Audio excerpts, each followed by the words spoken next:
Troisième thème, il nous reste à peine 2 minutes pour en parler. Quand on joue avec le feu, on se brûle. C'est ce qu'a déclaré Booba à propos des assassinats des caricaturistes et journalistes de Charlie Hebdo.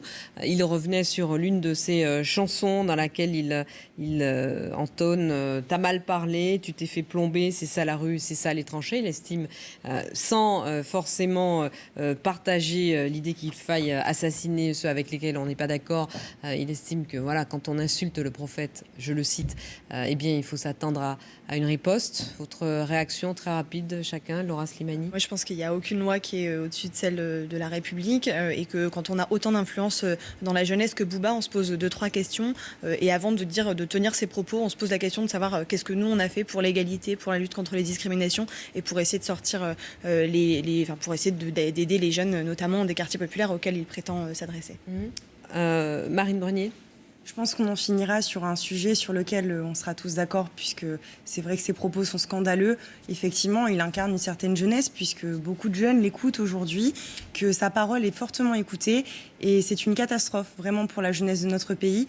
Alors nous, à Nice, on a essayé de faire la même chose avec Dieudonné, puisque Christian Estrosi avait interdit son spectacle, lui qui avait été, qui a été accusé d'antisémitisme et qui a été condamné pour antisémitisme.